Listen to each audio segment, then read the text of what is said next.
For this episode, I feature one of my good friends, Mr. Sancho Dy. Together, we cover different issues. We delve a bit into Christianity. He picks my brain a bit on his struggles and his stagnation. He also gives his take on food and how it's difficult to process food and how we take those things for granted. And we also have different exchanges on various issues such as the vaccine, such as COVID, and how everyone's struggling with it. I hope you will enjoy this episode.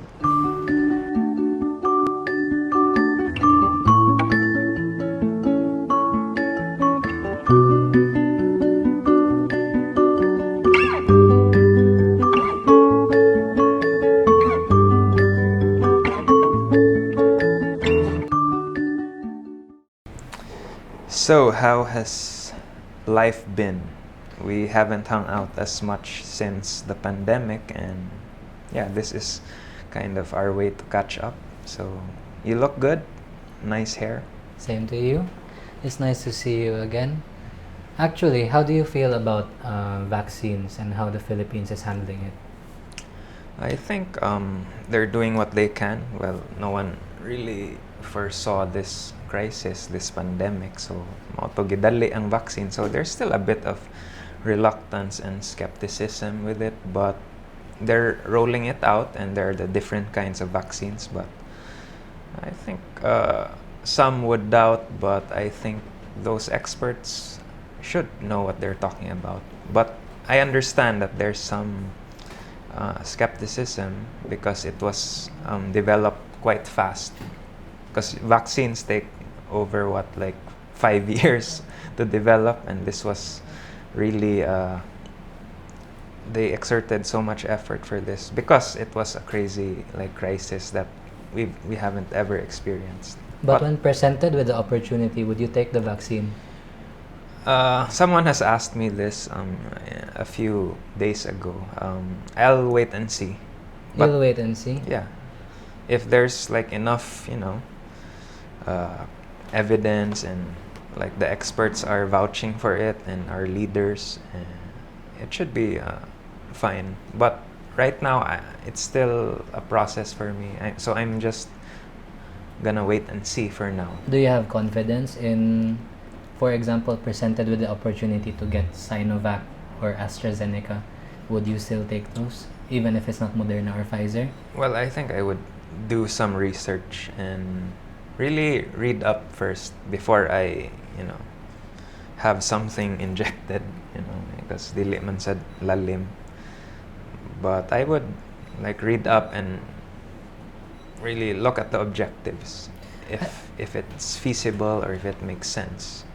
I think so far there's so much fear of taking the vaccine, especially for Filipinos, and I think the mass hysteria is caused by the media, because media always tends to portray the vaccine as something that will be dangerous to inject, and even if some little reaction happens, daghan bitaw murag reported side effects. So some are more fearful, but there's also a lot of fear mongering in some aspects of the news, because the news usually divided both sides, diba? Depends on, they lean more left or they lean more right. So sometimes there's a subjective agenda, and it's not the full truth. So it's important for us to discern what's really going on, and sometimes there are biased news sources, and that's the problem. But then at the same time, if you think about it, they wouldn't be. Do you think a country would be willing to inject their people with something that's not tested? For example, if you just take Sinovac, like the Chinese vaccine, I know people are scared because it's from China, and they would say not proper tests were done. But then, if you think about it, little side effects have been reported from Sinovac, and also it will prevent death from, or it will prevent, what do you call this, COVID. the serious COVID from from from hitting your body? Well, I think that would really depend. But me personally, I would take more time and really read up more. But I would trust the experts also that it coursed through the right process. So I would really, I won't take it lightly, because I think people also put in a lot of effort in the vaccine. So it would be unfair to also just downplay everything. But At the same time, yeah, they also need to move those vaccines, so there might be some other agenda where they push for it, even if it's a bit, shady. So there are two sides to it. So I think it's important to make a clear, objective assessment. But people are free, so I would encourage people to, do their research and not jump into anything so quickly. But then, if you think about it, most vaccine news are controlled by Western media, and there's so much fear, especially when dealing with the Chinese vaccine, because of how our president leans towards China, and there's also that sort of resentment because people feel like, oh, why are we leaning towards the Chinese now, when Philippines has always been leaning towards America, like for the longest time. You've thought about that? Yeah, I think the politics will vary dependent on the different administrations, but yeah, Mona, we'll just have to, wait and see how these things unfold. But if it's from China, I think it should be able to, there should be some confidence, because, they're pretty educated now about the virus and how it spreads, or how they can contain it. So, yeah. But how do you what's your opinion on this whole vaccine thing? Since you brought this up, since it seems to strike a chord, or like it seems to hit a nerve on you, what are your thoughts on the vaccines? I'm pretty bothered by how the government is handling the vaccine distribution, because if you think about it, it's like the DOH wants to control distribution, and they're not really allowing private companies to import the vaccine unless they are giving it for free and also giving it for charity. I think But yeah. if they let the private companies import the vaccine, and it doesn't matter whether they let the private companies make money out of it, at least it will make this whole pandemic situation in the Philippines better compared to how the Philippines is now. And if you look at the other countries, for example the US, they've given a lot of vaccines out, and countries like New Zealand also have been able to return to the normal way of life. Yeah. So I think as soon as the government will let the private companies give the vaccines or make money out of it also, I think it will be faster for the economy to recover. Yeah, I would agree to certain aspects, because there's always, an agenda, whether it's big pharma or whether it's a select group of people with their own set of, profiteering, motives or whatnot. Yeah, but this might be a bit too controversial though, that we discuss politics and government and, the rollout. So, but I hope that, things fall into place the right way. So, how else have you been? What else would you like to cover aside from vaccine reluctance? What have you been doing? How have you been coping with COVID? Since it's been a year since that lockdown. Shout out there to Tiff, who's there. Hello, Tiff. How's everything with you, and starting a family soon, or what's the deal? Not in the near future yet. Just waiting for this to pass, I guess, just like everybody else. It's been a year, and then you would think that last year you were telling yourself, oh, maybe give this a year and then this whole thing will pass, but then a year after the economy has not yet recovered, and then you can't go out freely and you're still gonna be scared to meet other people. So I'm not too happy about those things. It will take a toll on your mental health, I'm pretty sure. How's your mental health? You're not like too anxious or too I'm not too anxious, but I want like life shaken up to go on to the way it return was. back the way it was, because this whole thing is such a hit on the Philippine economy, and business is not gonna be good for like the next year also. Mm. What's your take on it? Yeah, it's gonna take a long time to recover fully. I'm sure like it's gonna bounce back, but maybe at 50% only or even less. So it's dependent on which which particular industry, like especially for essential goods, then I think they're in a more favorable position. But I guess even with essential goods, the market will still take a hit because there are less people yeah, who are everywhere, consuming. but I'm saying some of the industries are gonna take a bigger hit, especially like Luxury things you don't goods. really need, luxury items, etc. How's your quest in finding God? Quest in finding God, I'd say it's pretty stable. It has its ups and downs. It can't always be, like good, and yeah, it's a challenge. I think as long as we're in this mortal world full of pain and suffering, it's gonna be an ongoing battle. So it's hard, especially finding God. That's like the way of the narrow path. So plus there are so many temptations and pleasurable things on earth. So sometimes it's hard to resist, or it's hard to fight those internal demons, or all those temptations and whatever worldly pleasures and and things that distract us, that divert our attention. So I'd say sometimes there are good days, sometimes there are bad days, but generally I think I'm still headed in the right direction. Do you think that believing in God is still the is it logical or is it illogical for you? I think it's definitely logical, because given a world of uncertainty, we need something to lean on, or some direction to aim at. Otherwise it's all just empty, meaningless matter, and our lives are worthless and meaningless. So I think there has to be a purpose. Otherwise we're just, our lives are worthless or meaningless. But do you think you've found a meaning to life? To a certain extent I have, but it's an ongoing process, day by day.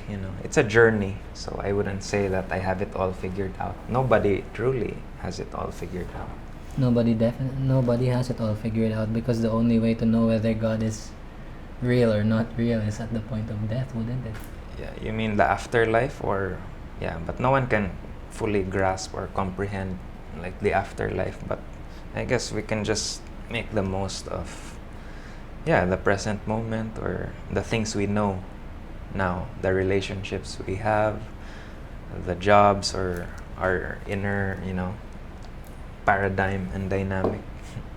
But you used to be the doubter. You used to be the doubter. Yeah, I was like a skeptic. I was anti-religion. I was anti anything related to any religious act. I was very much against it. Then what made you try to walk the other way? I think it was really a quest for meaning, and a stern direction of where all this is going. So at the point in time before, you didn't believe in the afterlife. I still can't fully comprehend the afterlife, but it's good to have that sense of certainty, because I think people usually have this perception that if they believe in God, then there's more difficulty, or there's no freedom, or he's somewhat of a dictator, when it's actually not the case. because I've realized that finding God is actually finding peace through difficulties, rather than just a quick fix, or like he's some genie who's gonna resolve everything. And that's not how it works. So I've given this a lot of thought. I've contemplated on this, and it's not easy to get to this point, but for sure it would be intellectually lazy to just settle and not continue seeking the essential and important things, or asking the important questions, But like where are we going, or how to live a proper life, or what are the best ways to live, or what's the mindset in living our lives, because most of us go through our lives afloat, and sometimes we're just lost until we're old and until we die. So I think it's a waste of life. So, but I'm not imposing anything on anyone. Of course, everyone is free, so it's dependent on their own journey, and it varies for every individual. But do you think like Christianity is the one true religion? I think it's the closest thing, because I've read up a bit on all religions, and I've realized Christianity is the only religion that isn't performance based, and it makes a lot of sense. Like there's a lot of depth behind Christianity. Like it's not conditional. It's there's a lot of wisdom in the Bible that no other book can compare, and it's about unconditional love. And it's not, you don't work your way to God. It's like God accepts you as you are. So that really struck me, how it's different from, because most religions you have to strive to gain God's acceptance, whereas in Christianity you're already fully accepted. But don't you find it strange that Christianity and Islam, for example, like the Muslim religion, also share like the earlier books, if I'm not mistaken? Which one? You mean Islam or I think Islam and the Christianity. Quran? You mean? I think the Quran and the Bible share common books. I think. Yeah, I'm sure there are commonalities, but I think if you look closer, I think Christianity makes the most sense, or has the most depth. What are you searching? Google. No, because for example, like Mary and Jesus are also mentioned in Christianity, and although that Jesus is not the Son of God, he's like a prophet of Allah. Yeah, they don't claim that Jesus is the Son of God in the Muslim faith. Like he was just some other figure. But isn't it so strange that they share like the same people, but then don't? I'm preach sure the same some God? get it wrong, but I think the core to Christianity is, it boils down on the resurrection. If whether Jesus actually resurrected, then if he resurrected, then everything could be true. Or if he didn't resurrect, then maybe it's all a lie. So I think there's enough evidence, or you can dig it up to assess whether there was this figure who actually came here, a polarizing figure such as Jesus Christ, who actually came here about 2,000 plus years ago, and actually died and was buried and actually resurrected.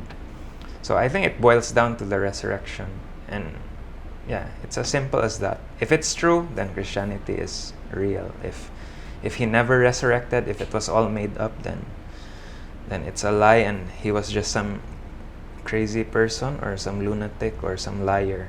But chances are, I don't think this whole story was just something cooked up or something falsified.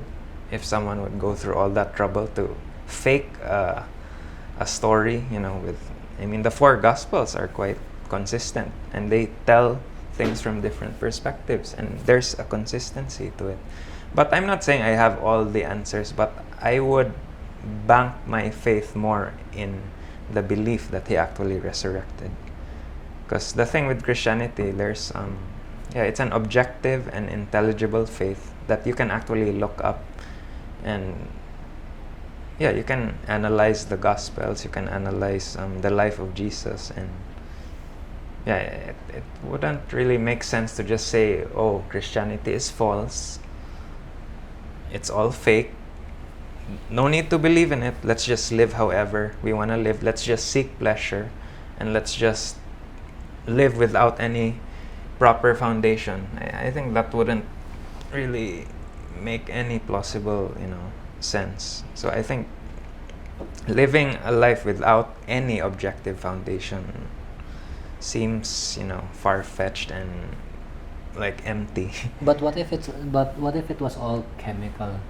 Chemical? Yeah, what if it was all chemical? For example, at the moment of your death, I think it was called like, I think your brain releases something Oh, you mean called like DMT, right? It's well, like a as I surge of- said, I it's like can't a surge of comprehend the DMT. afterlife. Yeah, I'm And- sure chemicals in the brain Eh. could like lead you to think other things, but So I'm not gonna delve into things that I can't grasp because it would be useless. For me, speculation is quite like empty and useless because limited ra atong knowledge. But isn't it strange that even if you believe in Christianity or if you don't believe in Christianity, like for the people who have experienced things like near-death experiences, they almost always report the same thing, where they just feel that they feel an immense amount of love and, I and think peace. there's a commonality there. So even if they go through different subjective experiences, there's a common ground that they find. Like, diba, usually if moagig near-death experience, they usually say like, oh, I feel loved, and they're less angry. Kana kung mga near-death experience yung mubalik, they always come back humble in a way. There's that commonality na mura silag mamathan and there's some transformation. Generally speaking, I don't speak for all, but generally when you hear about those stories, it's always, oh, they felt love, they felt peace, they're humbled, and their whole perspective to life has changed. So, murag na ay shift. But yeah, I understand there are many questions, and I still fixate on many questions. Like I still struggle, of course, with the pleasures in this world, and sometimes it's really hard to resist. But without a firm, foundation, we're just gonna do whatever. And if we do whatever, can you imagine like if the billions of people in the world just does whatever without any common moral, foundation? I think the world would be even more chaotic. It's already chaotic now, but all the more without like a conscience or without people having that moral framework, it would like fall. Yeah, it would like sink into oblivion or something. But yeah, I think I'm doing most of the talking. So, what are your thoughts on Christianity? Do you believe in it? Do you have doubts? Or what are your perspectives on Christianity? I think that there is God. Even if you observe how intricate everything was made, there's no way that it was built by accident. Yeah, there's no way this is just like empty matter and it wasn't planned, or there was no brain behind this. There's so much detail. There is so much Like detail. number one, the details and the fine tuning. Like this glass. Like there's a No, even your sense of touch, your sense of smell. or even our human Sight. body. Like Mhm. there's like a system that's working, right? Like neurons and our digestive tract and our sense of taste, etc. So that can't just be random byproducts of some like empty of some big bang, and then you just happen to be here, and Yeah. then you're gonna have to figure out what life is about. Yeah, plus there's metaphysics, there's gravity, there's morality, and what's hard to escape from is objective morality, because you can't escape objective morality, even if you say like bisan unsa ra man, or like there you can't escape objectivity. But for example, you used to think Like, about rape is wrong. That's Mm. universally accepted. Or lying is universally wrong. I don't see any culture where, lying is okay in this country and lying isn't okay in this country. So there's that common humanity that we're able to discern what's right and what's wrong. I mean, we've known each other for a long time, and you used to take this manghuhula around with you. Yeah, that's true. That And- was true. I had a lot of, murag daghan ko gid trippingan or daghan ko. I was searching for something and I tried, But no, like I mean, looking even for if you think about it, manghuhulas. when he told you something, there was some grain of truth in the things that he was telling Not you. exactly, because it was tested. Like, time was able to, murag napaling ba as time went on. Because there were things he was saying, like predictions, didn't really happen, didn't come true.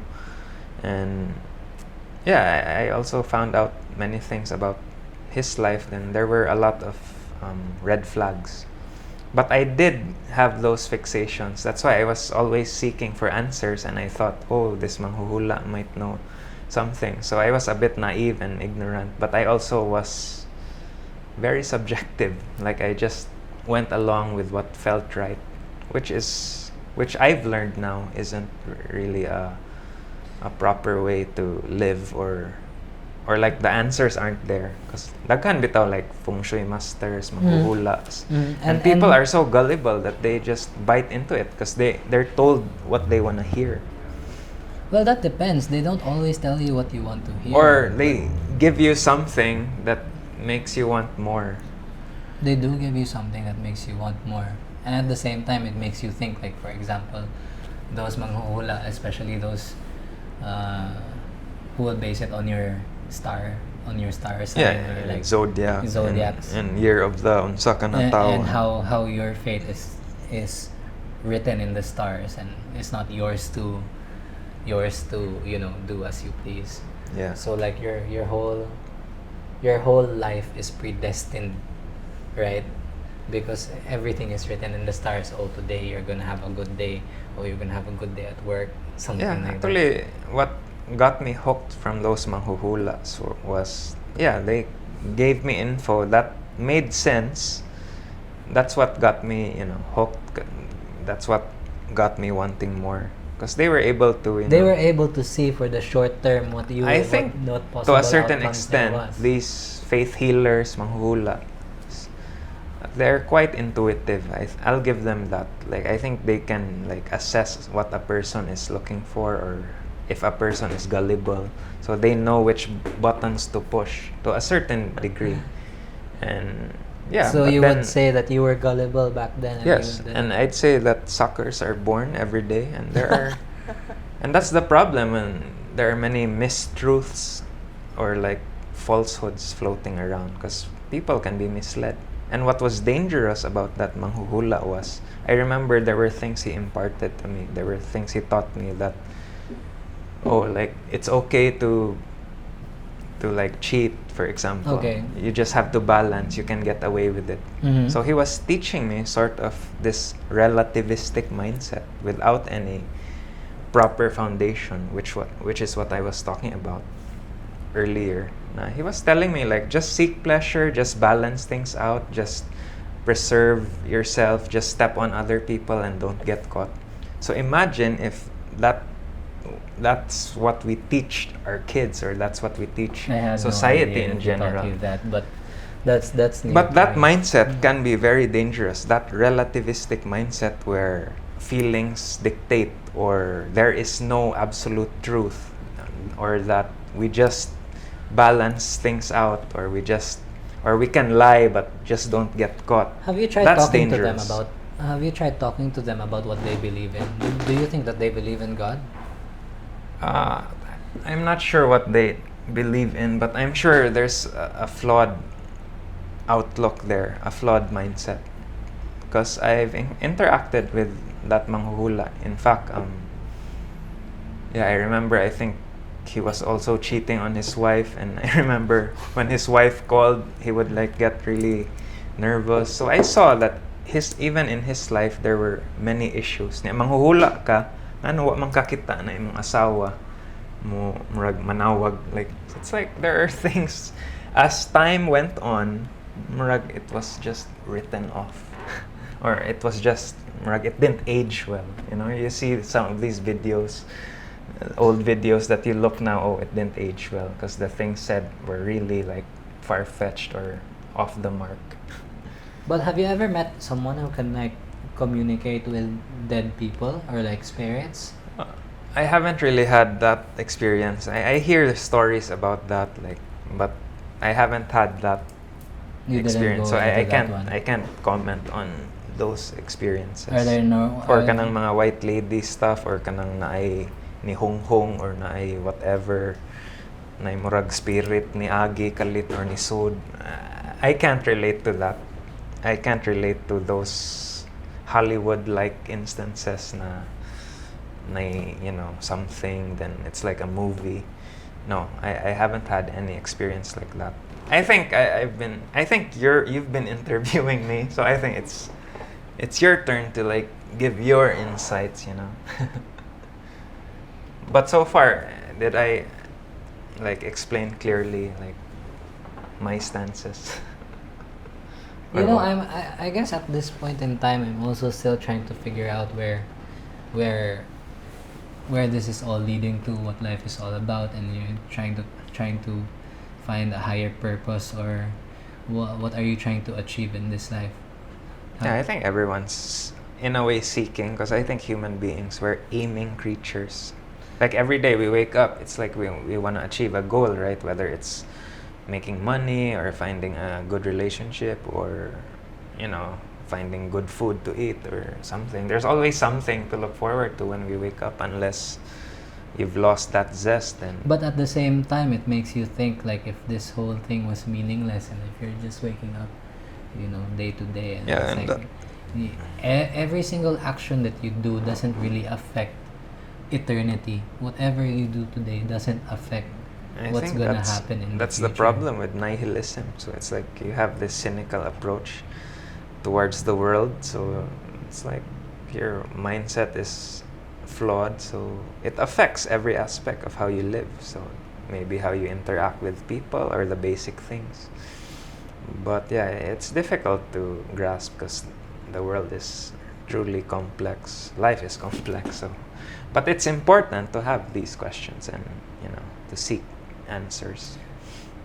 Where is your happiness? Happiness. I think we find happiness. Well, I think happiness comes and goes, but I think finding real meaning in life is, you know, coming to terms with God. I think ultimately, because I think there are limitations to what this world can offer. I mean, yeah, you can be the richest person, or you can be successful. Yeah, those are all like remarkable endeavors or things that add to your value in the world, but I think it boils down to the basic things like love, relationships, contentment, etc. But do you think that seeking God is asking you to let go of everything physical? Physical? What Like, do you mean for physical? example, your physical wants. For those things don't really matter to God. I used to struggle with that because I had this notion that if you became like a Christian, or if you seek God, you're not gonna wanna work anymore, or you're not gonna be enticed to, you know, give it your all, or like carry out your responsibilities the best way you can. But I found out that that was a big misconception. That's not what God is about, or that's not what life is about, that you just give up every worldly thing and not seek and just like settle and just be content without any achievement, or your ambitions die. That's far from the case for me personally, because like for me, I've found more zest to like give it my all in my workplace now that things are clearer. So I think it's a matter of finding that right perspective. It doesn't mean like, oh, you find God, you end up as a monk and you live in the mountains, or you go to Africa and feed blind kids or something, and you give up all your responsibilities here. I think that's a binary outlook. That's not the case, I think. Yeah. But isn't it more fulfilling if you think about it also? If you let go of physical, like the worldly needs, or like, I or think to a the certain search for extent, money? I mean, money is amoral. Money is important and essential. It's like a lubricant in a way that keeps things afloat here on Earth, or yeah, it gives us access to many things. And it's about managing money the right way. It's not about giving up money. It's about being responsible with what you do with the immoral things like money. Or let's say you have a business, you have employees, you don't just take things lightly. Like, you're aware that these employees are under you or under your leadership, and there's an obligation to look out for them, to guide them in certain aspects. But that becomes what being a business owner is, right? Yeah, but sometimes business owners, their main goal is ultimately greed, or ultimately stepping on others to get ahead, and that's dangerous. Whereas there are business owners that, see the value, and they see their employees like relationally, and there's actual substance in why they do what they do, or what the goal is. So you think after finding God, you've been able to treat your employees better?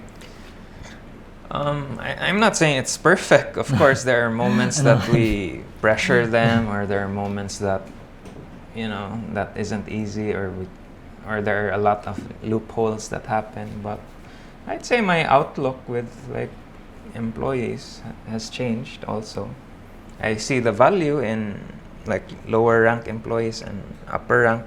I don't have that, oh, there's a hierarchy. I mean, there is a hierarchy, but I don't have that view that it's just about their role. But I also see that they're also human beings with a soul, and that they also have stories to share.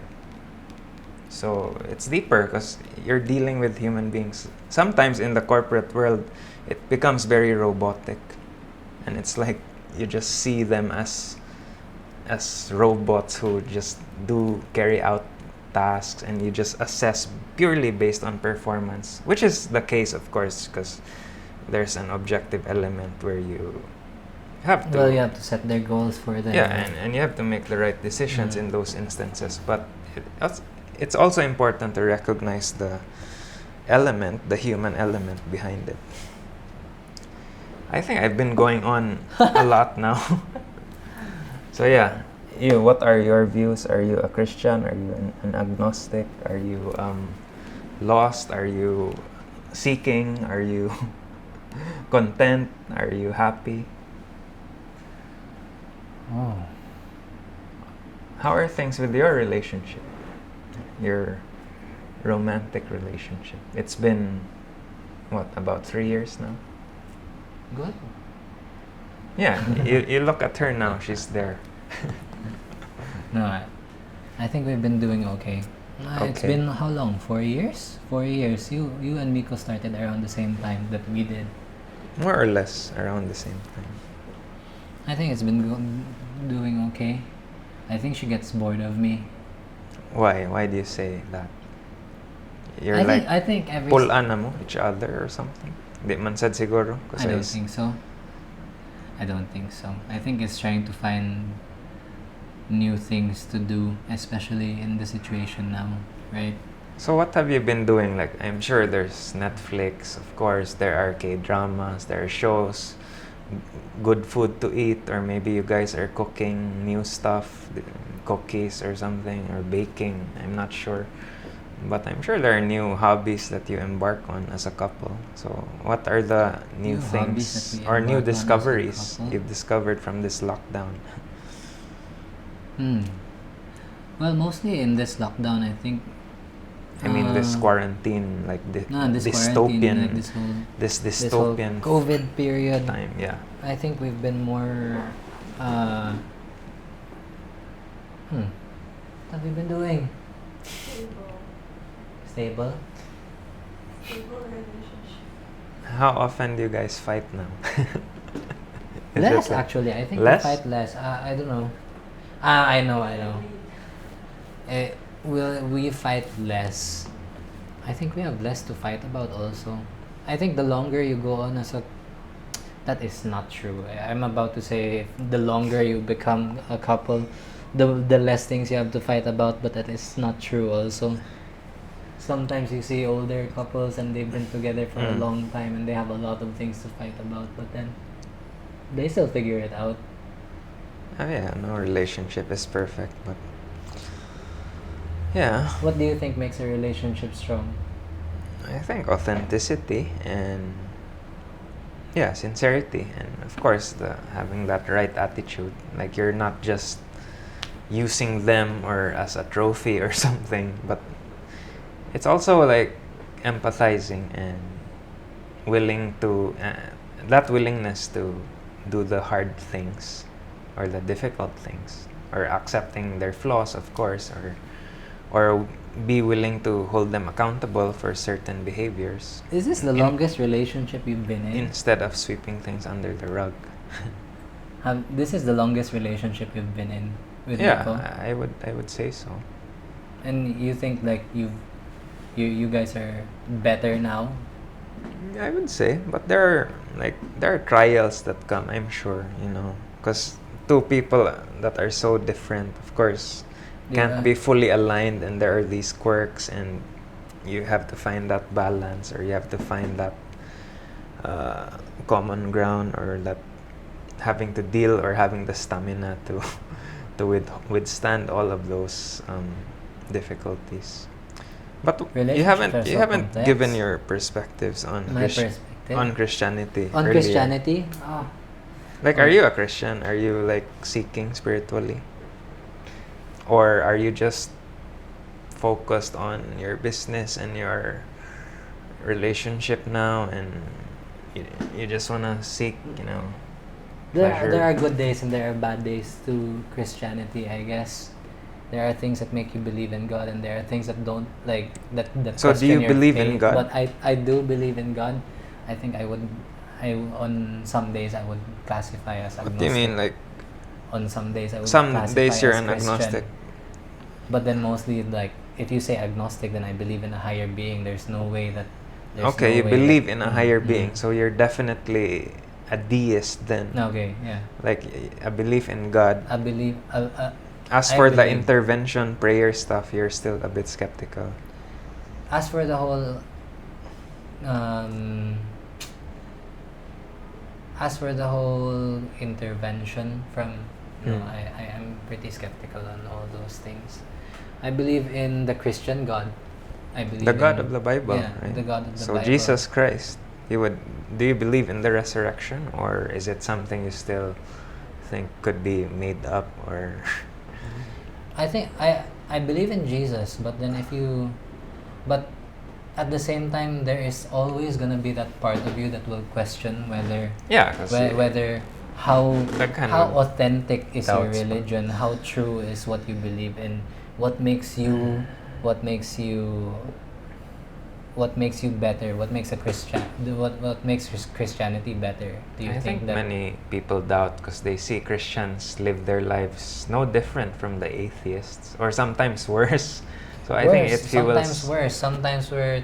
Sometimes Christianity is two-faced. When you say you're Christian, people are gonna look at you. People are gonna judge you. You become, as somebody told me before, once you say you are a Christian, you become a goldfish inside a bowl, because people are gonna look at you and they're gonna wait for you to do something wrong. And if you go do something wrong, it's like the black spot on that white piece of paper, and they're gonna say that, oh, okay, you're a Christian, but you do this, but then at the same time, you still have those human struggles. Yeah, I think there are many aspects and layers behind that, but that's a very wide-ranging subject.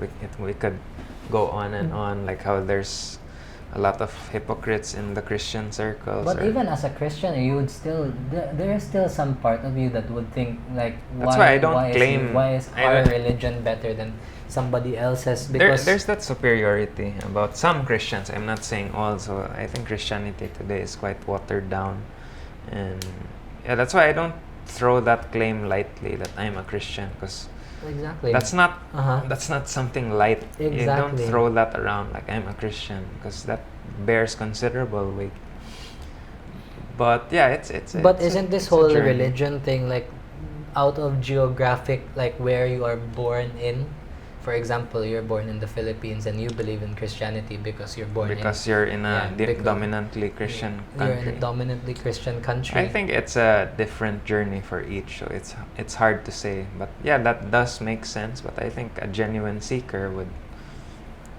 So is God would find the unfair? right Because if you think answers. about it, if the Christian God is the real God, and for all those people born in We don't for example, know their. Japan or We can't you know. tell their individual journey, so we can't speak for them. It's hard to say.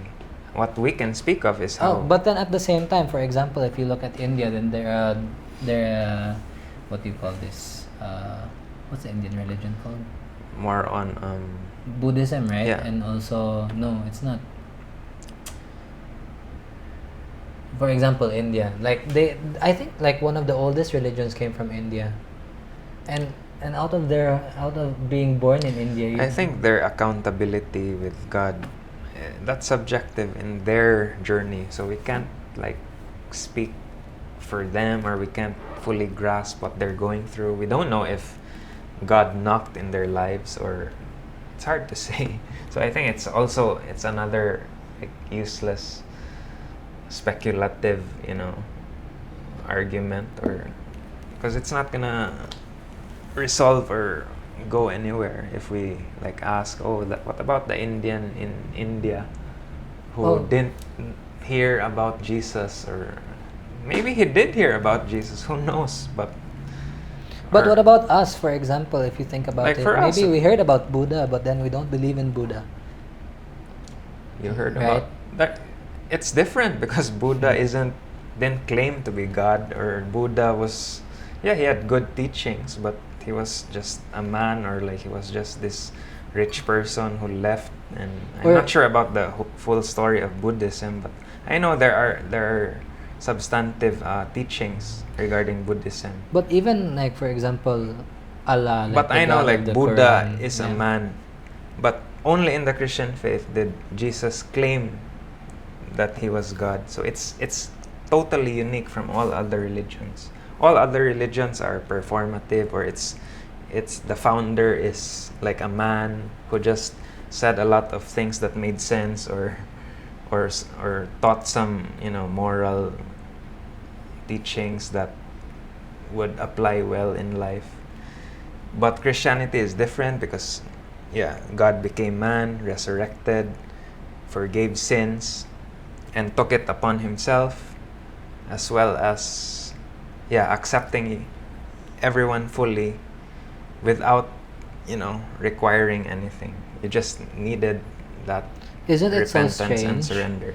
that if you think about it, so if a sinner were to die, so he's been a sinner his whole life, but at his deathbed, if he said like, if that he accepts Jesus as his Lord and Savior, Yeah. he would go to heaven. We don't know what went on internally. I can't speak for that person's accountability. And but hopefully if he But fully it's so amazing if you think about it. Like the first person to die beside Jesus was the the criminal. The criminal. Was that Barnabas or something? Or I'm not sure, but I'm aware of that the criminal was forgiven and ended up, with Jesus.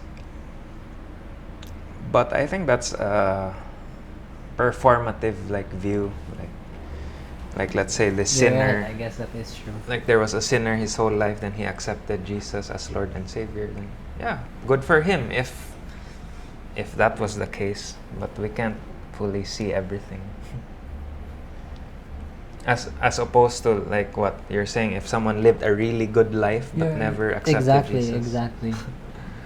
So you can go on your whole life and you can keep on doing good out of your own. I think it doesn't matter because I think standing.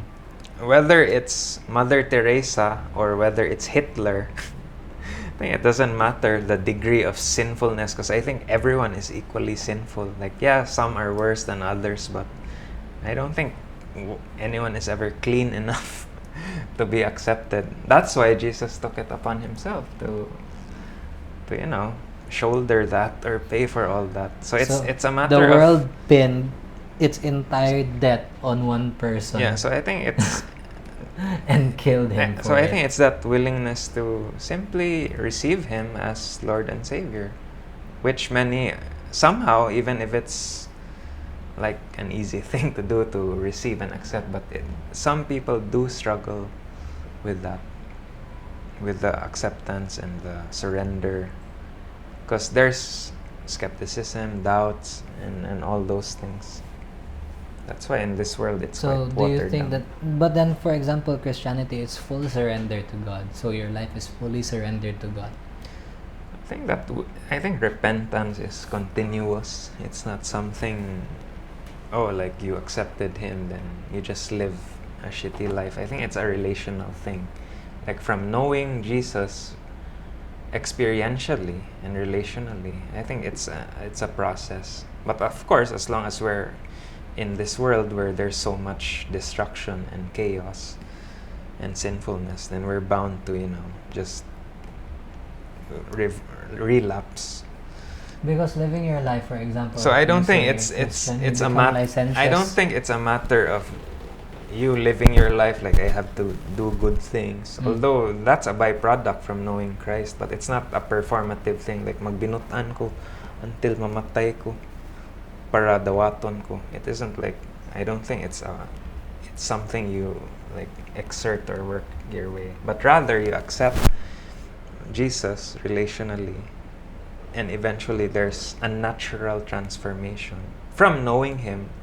Then your whole life perspective changes, as opposed to having this fixation, oh kini siya daghagsa, kini waysa, pero kining daghagsa nakaadtog heaven or something, or ang kining nakaadtog sa siya ra day makaadtog. I think that's a really childish view. I think that's what I used to ask as a 5-year-old, but that's not deep enough or something, or that doesn't hit that doesn't hit the spot. And sometimes I need this reminder.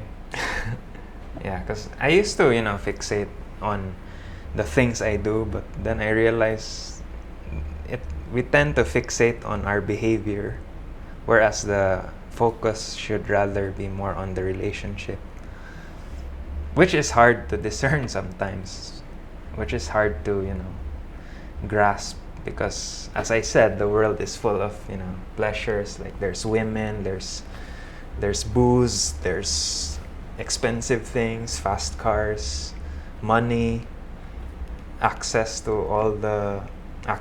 like prostitutes or something, or there are many things that can like lead us elsewhere. So what is living life for God? Knowing him relationally, I guess, but it's a process. It's not something, oh, I know him and I'm so high and mighty. I don't think it's a self-righteous Is it a full thing. commitment to finding him? Is it a full commitment to getting to know him relationally? And then I think that's what makes the journey amazing, because he allows free will. He allows you to fall. He doesn't like impose, like he's not a dictator, like you follow me or you do this or else. He just lets you be, and he lets you figure it out on your own. And if you don't want that relationship, you're free to do whatever, to lie, to step on people, to cheat, to chase after all the things you want. That's why he allows that free will. And to a certain extent, yeah, there is that free will. But of course, there are limitations because of circumstance. We don't control the weather. We don't control reactions from other people. So there are two elements to it. But that's already delving into determinism versus free will. I think there's a good balance between determinism and free will, but I highly doubt that everything is deterministic, where everything is just a simulation and we're not in control of what we're saying, we're not in control of choices. That's why we have choices every day, and it's up to those choices that shape who we are eventually. Our choices shape who we are, but at the same time, you can think that our choices will not shape, anything in eternity. Do you think so? Or do you think your choices today affect eternity? I think that one choice would affect eternity, that relationship with Christ. That's what I found out, but that's a complex thing. I mean, it's simple, but it's so complex. Because it's like, do you accept Him as Lord and Savior? It's as simple as that. Or do you believe in the resurrection? But somehow it's so hard for individuals to get there. Because we're so like caught up in many things. Do you think there's many versions of the truth, or do you think there's only one? There's only version? one truth. I think truth is objective, but many perspectives are out there. There are many falsehoods. That's why it's hard to fully discern what is true. Isn't it so strange, like how other religions believe in reincarnation, and other people seem to have a memory of some other person's life entirely, and even, for example, like the Indian religion, they believe in reincarnation, so they said don't kill any sort of life because it might be somebody who's reincarnated. And there are also children who seem to have like a memory of somebody else's life. Well, that's dependent on their subjective journey. I can't speak for them, so hopefully. But it also makes our own truth very. It makes our truth very subjective, because at the same time, other people find they have conviction reincarnation in, true, because right? they're, you mean they have conviction in what they're saying, and somehow that's true for them. Like reincarnation seems like truth for them, and in a way it downplays this side, the Christian side.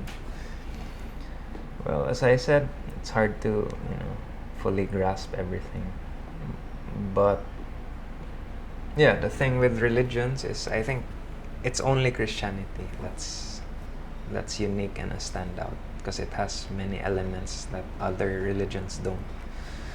So yeah, but I can't speak for them about reincarnation, or if they really believe in that experience. Hopefully they're telling the truth, or I'm not sure if how to go about that, but yeah, I can't fully. But you believe in the afterlife. I still have a hard time, wrapping my head around the afterlife, but I'd like to think there's some aim after this life we have.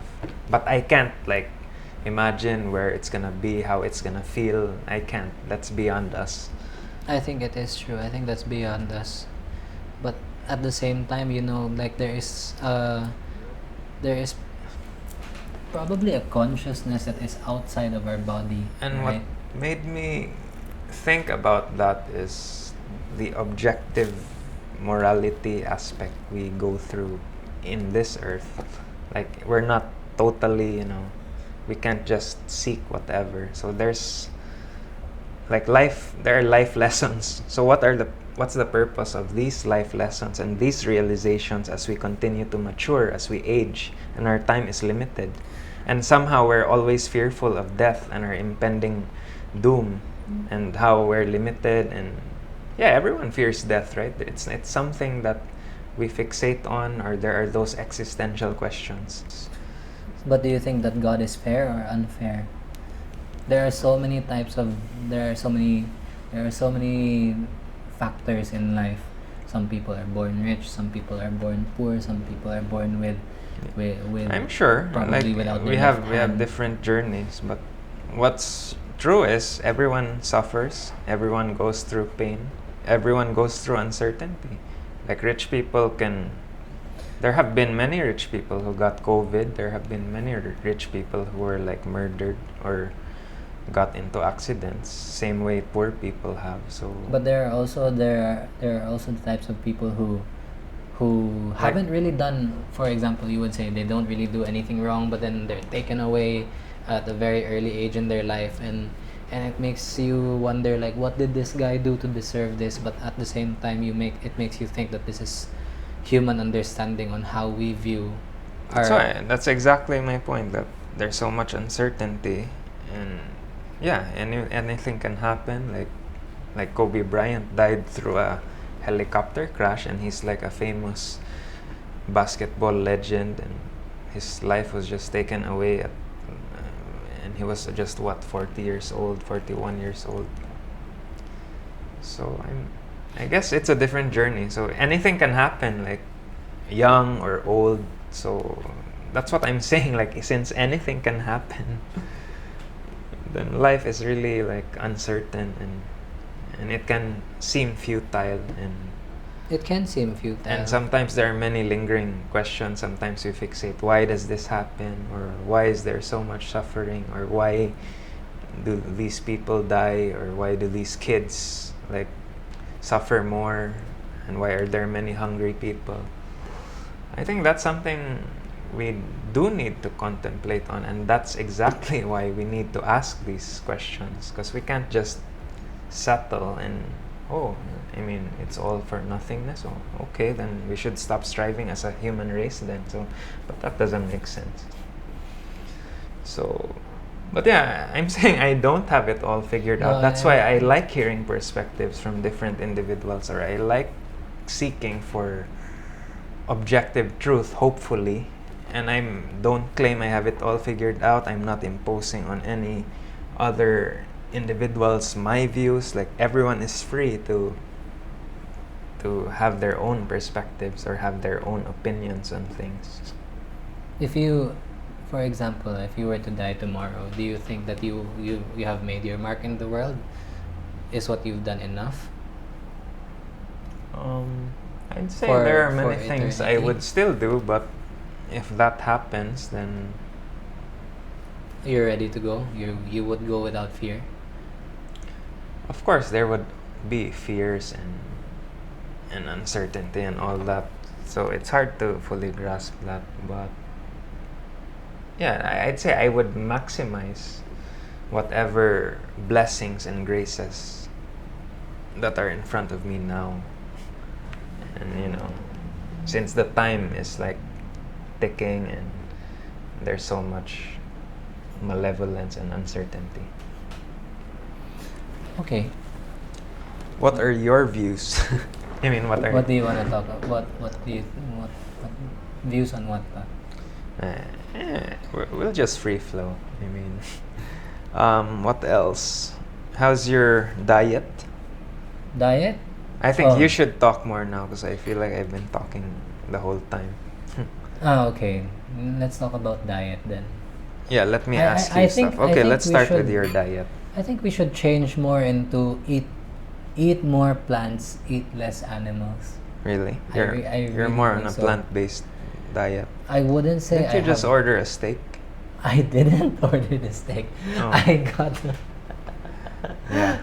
I got the take one, but then it's okay. Yeah, it's okay.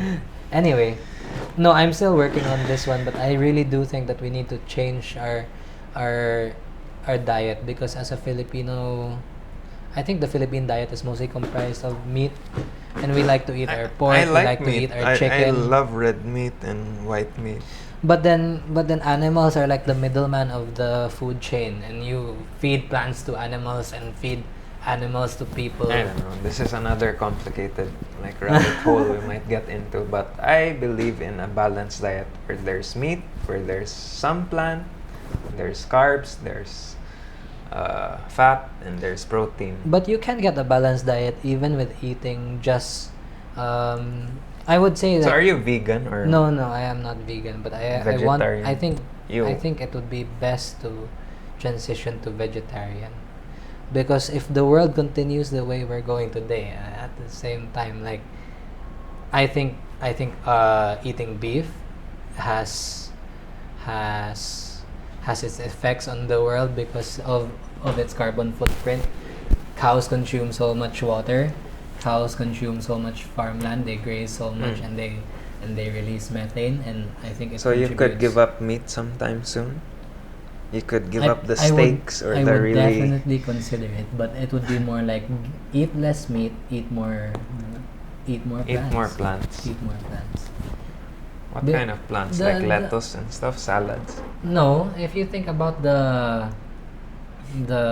vegetarian diet, it would still be more carbs, and then you would also have like your fats, which would come from nuts, and then your fiber, which would come from the leafy vegetables. Mm-mm. But then it would still be a balanced diet because you can still get protein, for example, from eggs or from peanuts. I see. And who influenced you with this new outlook or new diet? Actually, I've been looking more into the Have you whole been reading? What have you yeah. been reading? how the way we do things now would be unsustainable because, for example, farming chickens is harmful to our waterways. Farming pigs, especially pork, there is nothing that you Mhm. can do with their waste, and like unless you want to harvest it for biogas, but then Mm. feeding pigs is like it's polluting our waterways too.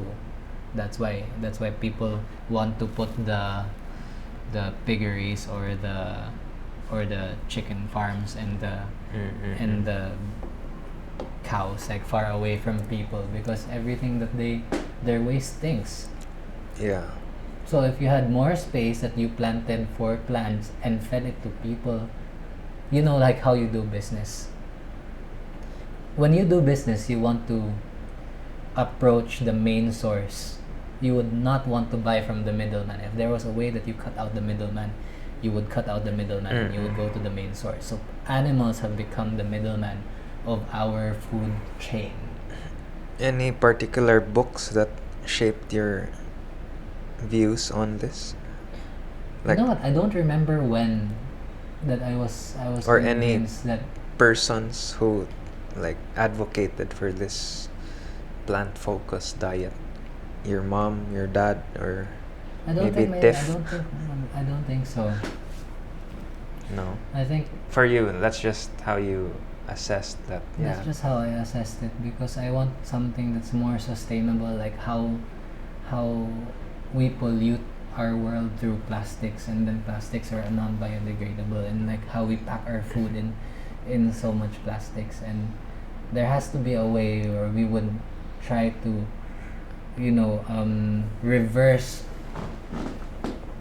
reverse all of the harmful things that we've done to the world.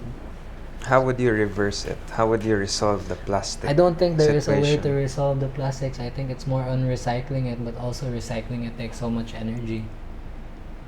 Yeah, sometimes takes up too much it takes energy. up more energy probably to recycle.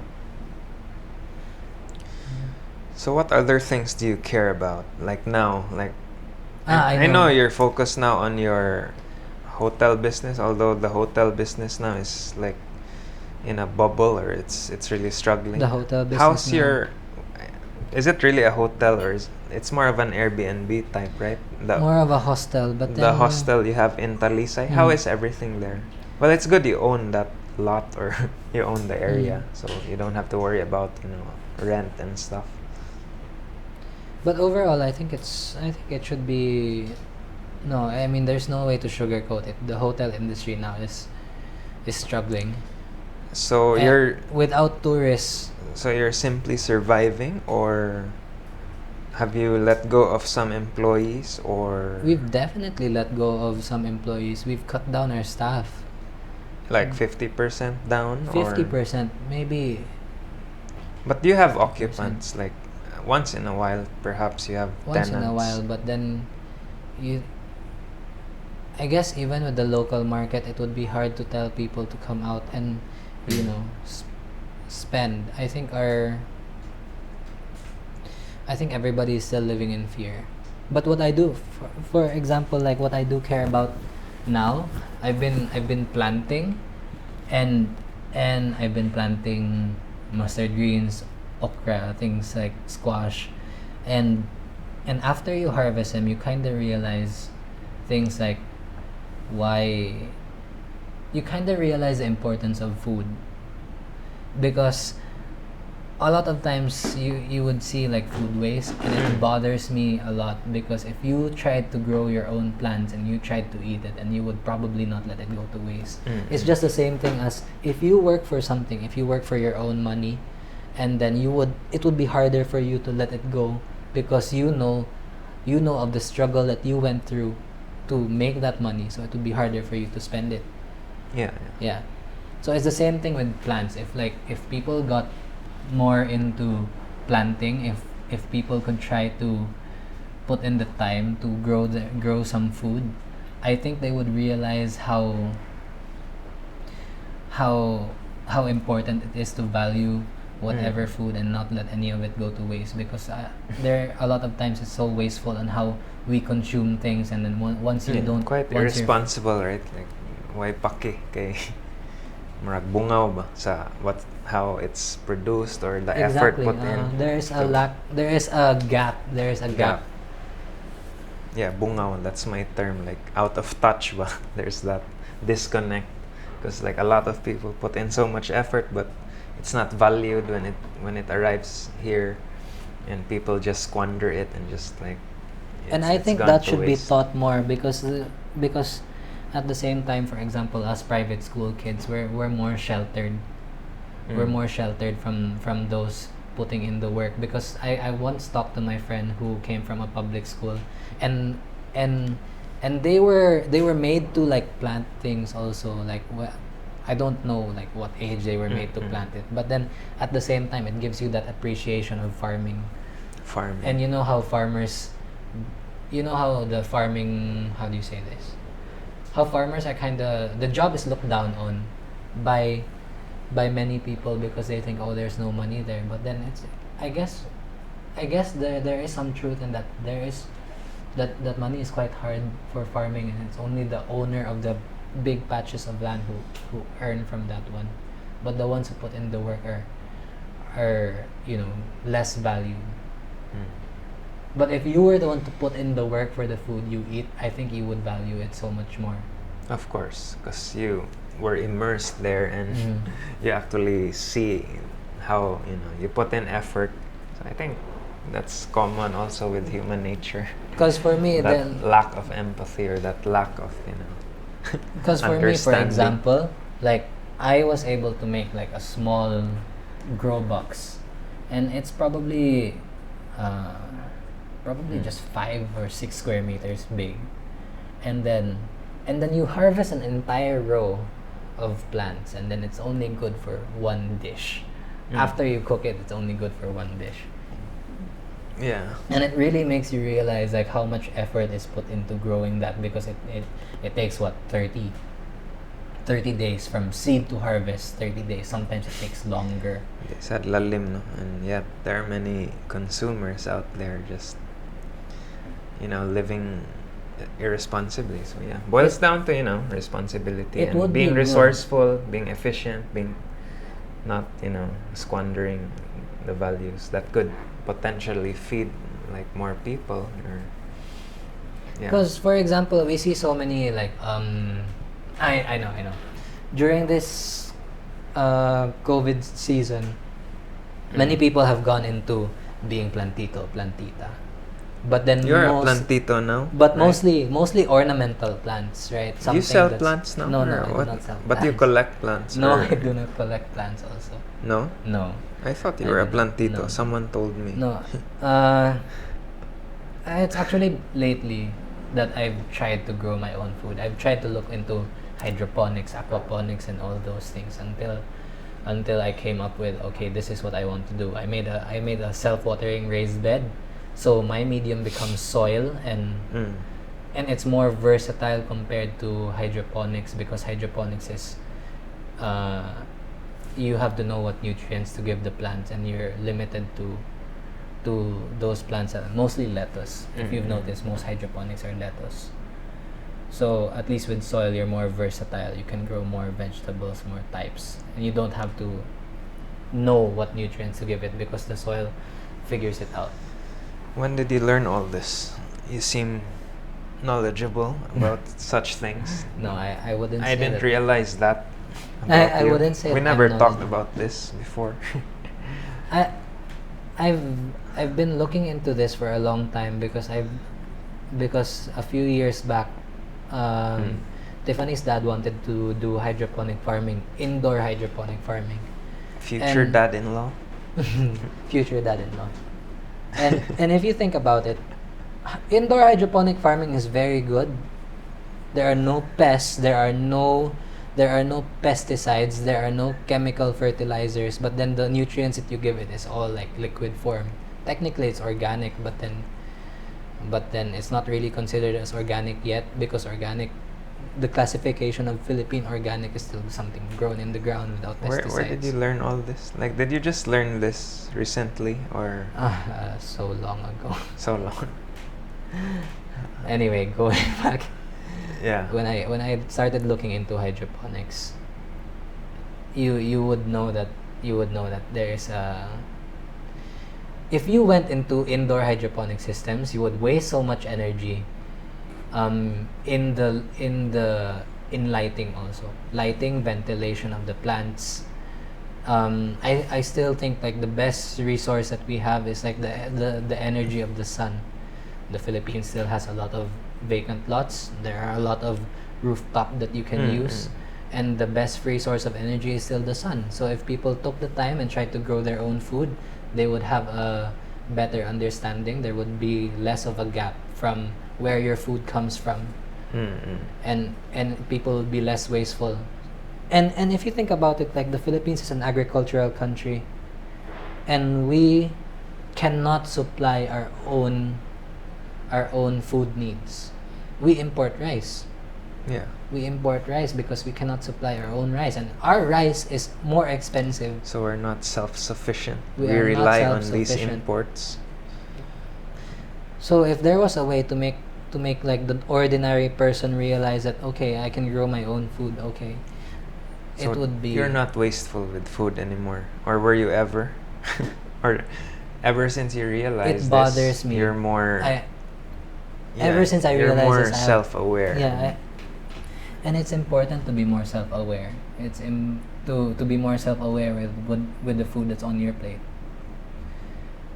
I think if everybody tried to take the time, it would be important. For example, if you got to eat the fruits of your own labor, then I guess it would be good. Yeah, I think there's always gonna be that disconnect. But hopefully, if people live more responsibly or more, less wasteful. Have you tried planting? No, I haven't really. I mean, maybe years ago, but very on the surface. I mean, nothing concrete or nothing. I didn't really immerse there. But yeah, that would be something I would be open to exploring, because that's new territory for me. So you enjoy planting? It's actually it's very rewarding, if you think about Why? it. Because you see life, or it's gratifying because you put in the effort and you see the value it brings. Actually, yes, right. Because if I built that plant box, then I put in the effort to try to make those Yeah, things there's grow. that sense of accomplishment, or that sense of like you're proud, like you put in a lot of effort, it produced this, and But at the same time, it makes would you be feel good. good also. It would be good to try to teach people that there was a way that, for example, you can grow something with less effort. Hydroponics is that. I think that's the aim of hydroponics. Something that you can grow and it will just with less effort. So it's more efficient, with less effort, basically. with less space. You wanna teach or you wanna like impart about hydroponics? No, actually, I'm not also the one to speak more into hydroponics, because I'm still a beginner in that one. Beginner. But you wanna But deep if there dive- was a way that you can influence people to grow their own food, I think that is the most important thing that you can try to teach people, to value the food that's on their plate, to be less So wasteful. you wanna give that more focus? You wanna put in more effort to that? You seem to care about it a lot. The way you're talking about it now, it's it's been like a few minutes since you've been delving into this, so it seems like something you're passionate about. I think so, because it's nice to know that none of the food gets wasted, because a lot of plants are grown and and sometimes it rots. Sometimes you buy some So you care fruits about and the it waste, rots. because for you, murag sayang. Yeah, definitely. And the value is murag. You paid Yeah. money for it, but at the same time, people don't. There's already a disconnect from the amount you paid to getting it. To consuming it. But it's nice to see you like micromanage this or like go through the details. So it teaches you something to really dig into the details, I guess. I think that's something most of us take lightly. Like we don't really like focus or deep dive why things are the way they are or how things work. And I think that it's good to be curious and to deep dive on something. But then it also puzzles me how people are so into ornamental plants, but they don't take the time to grow the ones that are actually edible. Like there is so much space that we put into. I think it's become more of a hobby now, right? Or it's like a fascination now because of COVID that it's become like a trend to like collect plants, and they're also really expensive, right? Like there are these 50,000 plants or and it becomes some 50,000 sort of, peso plants. Like it's crazy. Like there's it's like bags. It's like there's a Gucci of plants or there's a Chanel of plants. But yeah,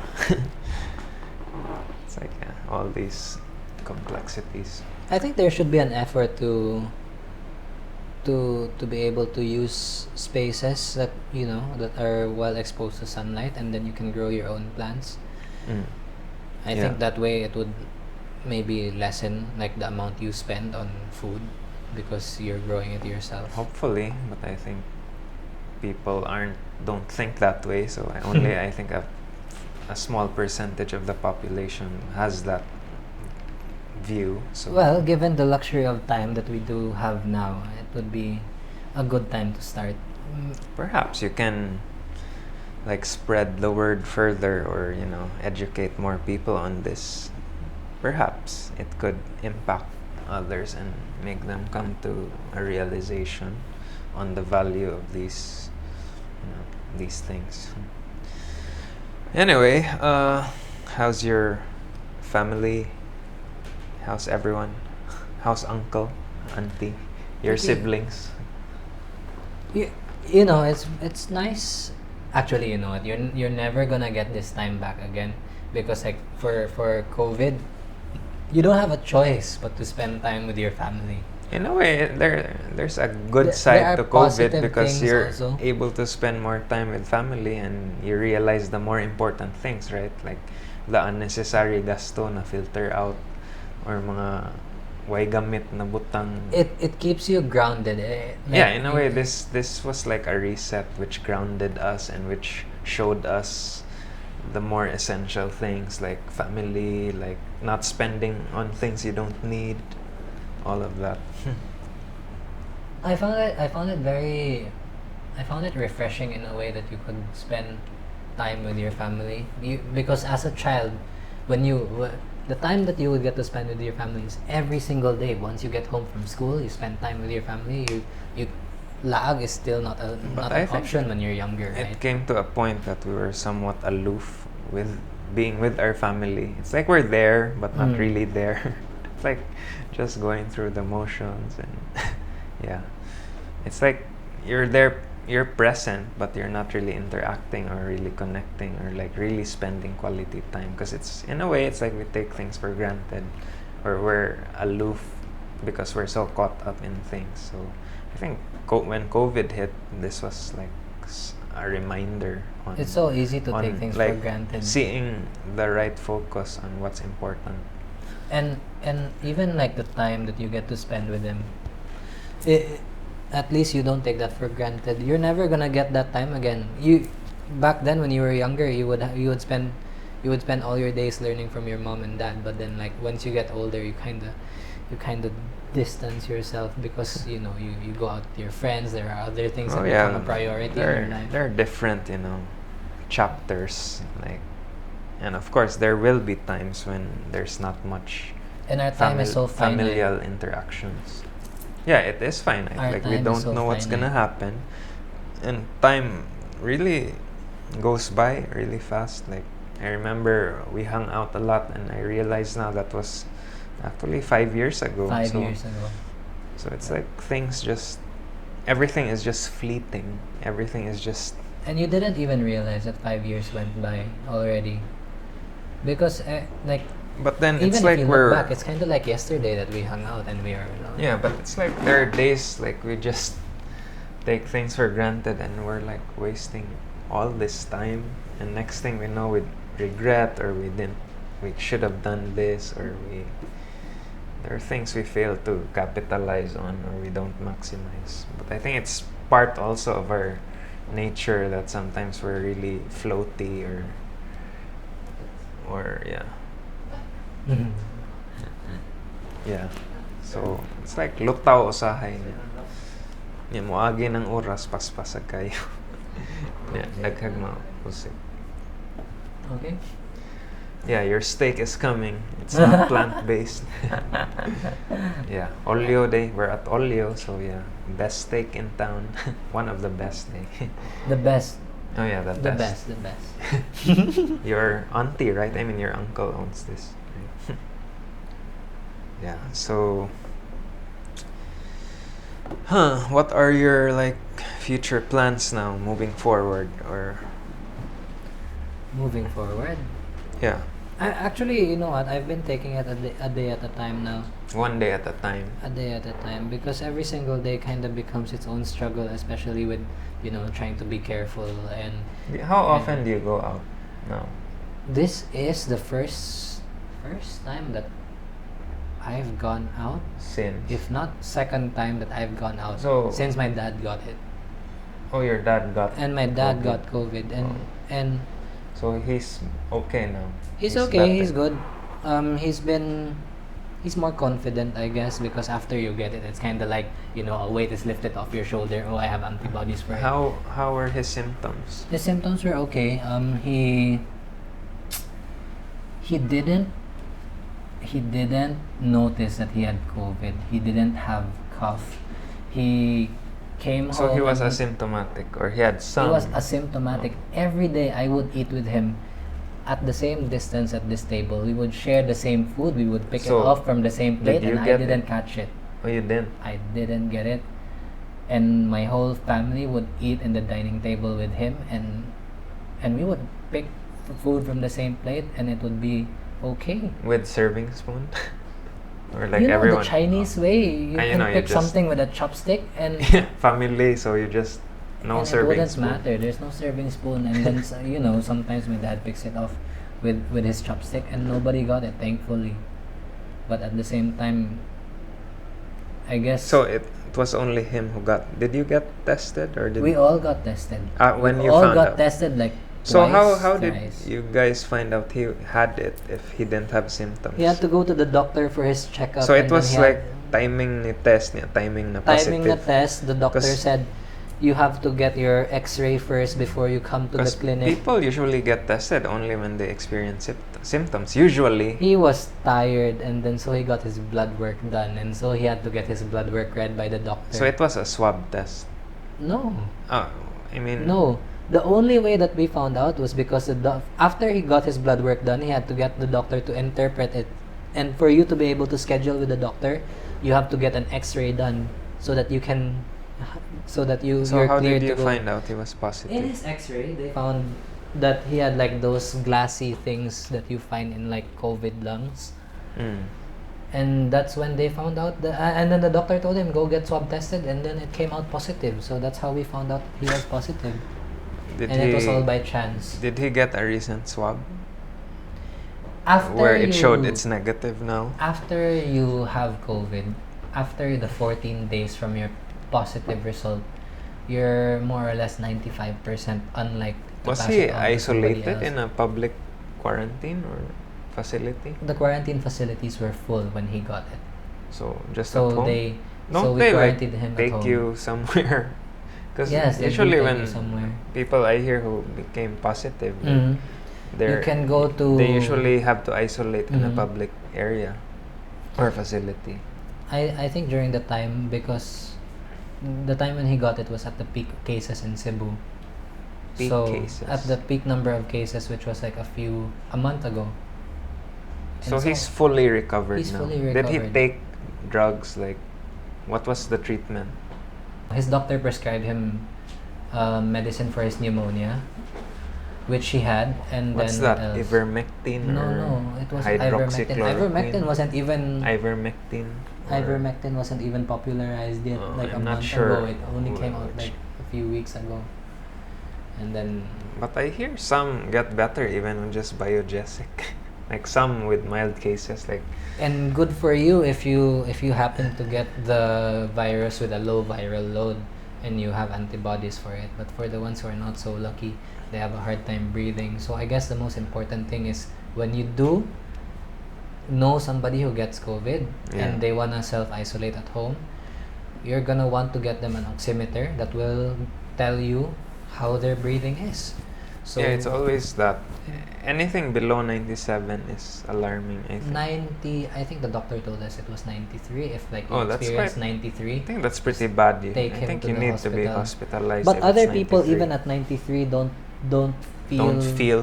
like they're 'Cause having I a hard heard time even breathing. 97 is quite, in the danger zone. Actually, 97 is average because my dad was averaging at 97, and I think my average was at like 98. Mm. Most people are within 97 to 99, I think. Yeah. And then if you see like 95, 93, then that's when you know that they're probably having trouble breathing. Mm. Okay, I hope your dad's okay now, and I hope your whole family, is safe. At the same time, if you think about it, as long as a person is asymptomatic, they're also unlikely to pass it on to you as long as they wear a mask, they don't touch their face, As they long don't as there's touch no- you when they touch their face.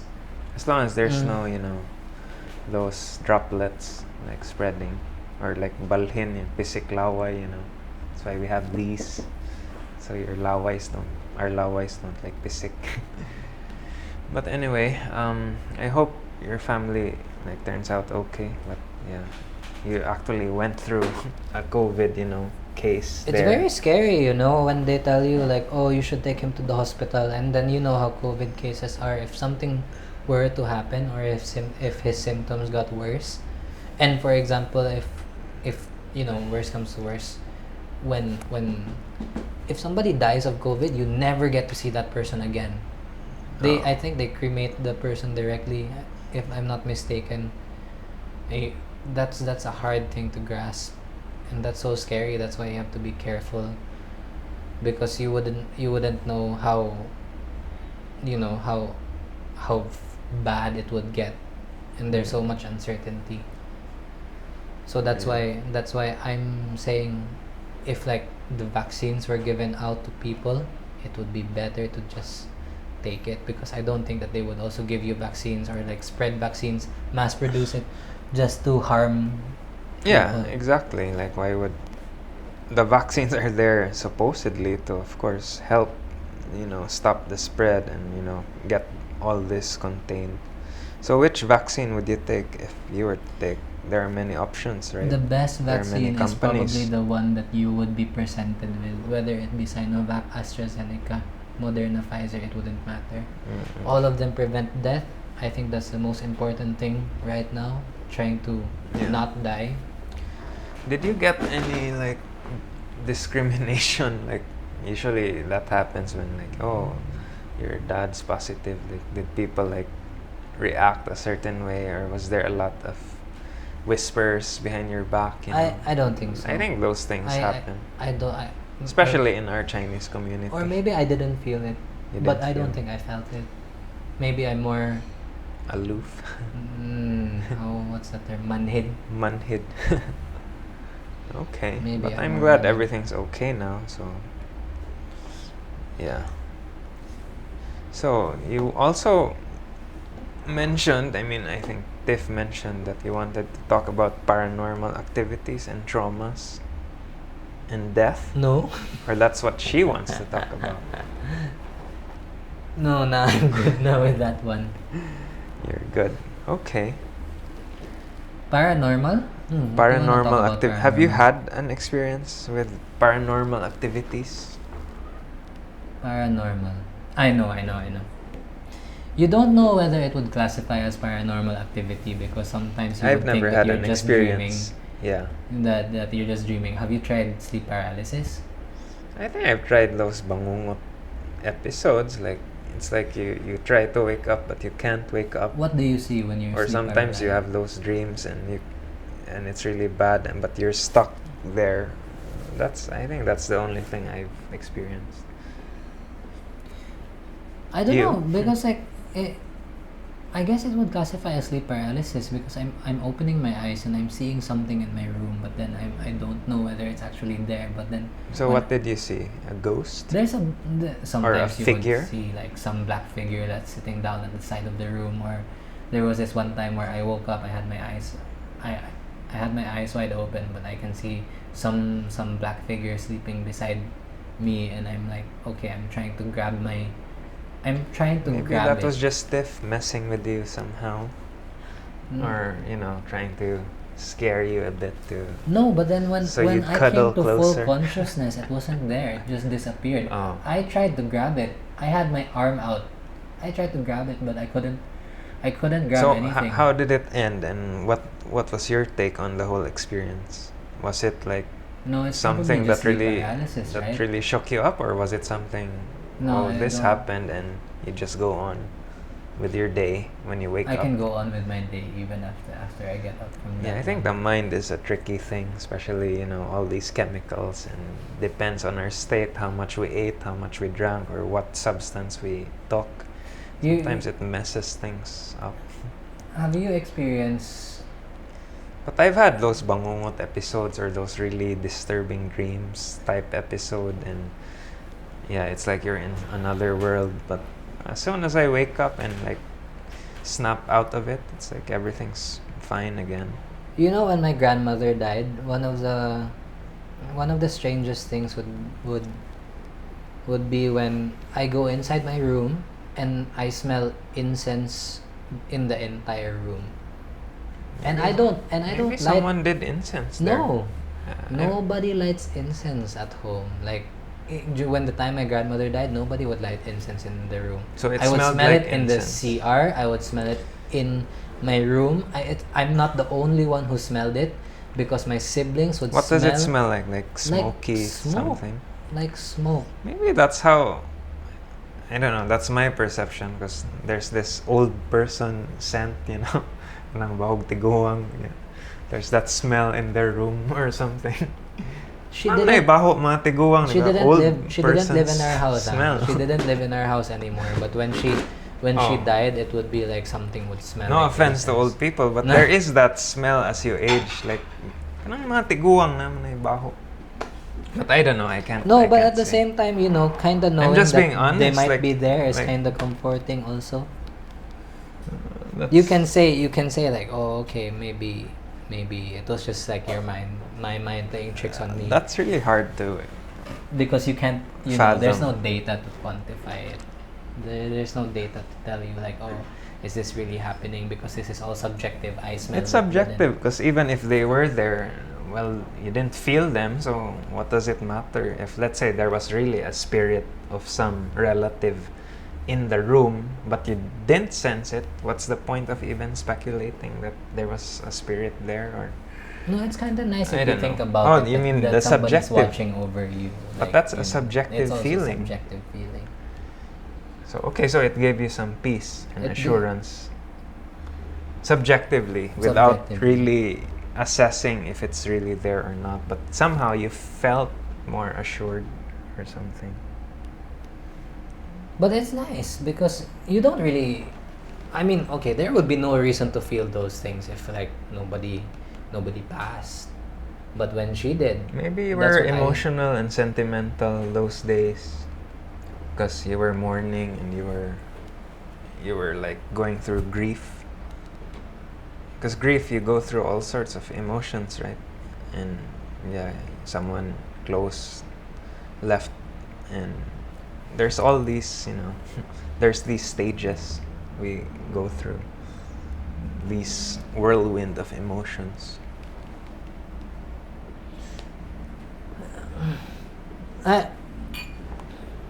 I don't know, because at the same time, if you say it's subjective, it wasn't only me. Yeah. It was my siblings. My siblings would tell you that they smelled something in their room, and Oh, it was everyone who felt it was everyone. It wasn't just me. So you can say it was Well, subjective. perhaps. At the same time, everybody smelled something in their room, and it was always the same smell. What did you smell in your room? It was incense. Well, I guess maybe that could be, since everyone experienced it. It was like something everyone so it didn't felt become like my subjective collectively. truth, but So it was everyone's subjective experience that was common, and perhaps there was some supernatural thing I that think happened maybe there. other people can have experiences like this, because Yeah, and mostly if it it will gave be you when somebody peace, then passed. maybe it was to highlight on some familial unity or something, to assure you guys that things will be fine, or something along those lines. But I guess it's subjective, so. But if it did something for you, if it like gave some inner peace, then yeah, that's a worthwhile experience. Anything else? We Man. haven't drank in so long. We don't see each other in clubs anymore like we used to. I know. The last time we saw each other was at my house. Yeah. No. That was just a few months ago. December. Yeah, December. December. We had a small gathering there, and Not more than 10. yeah. And then we've been friends since 2015, I would say. And yeah, we also went through shit together in a way. We had commonalities with some relationship issues in the past, but yeah, I see some, changes also, and it's nice na like we're able to catch up in a way. Do you think that covers it na? Or do you want to cover more stuff pa? I think we can slowly wrap it up unless there's something lingering in your head, or that steak is calling out to you. I'm sure it's not hungry yet. More plants.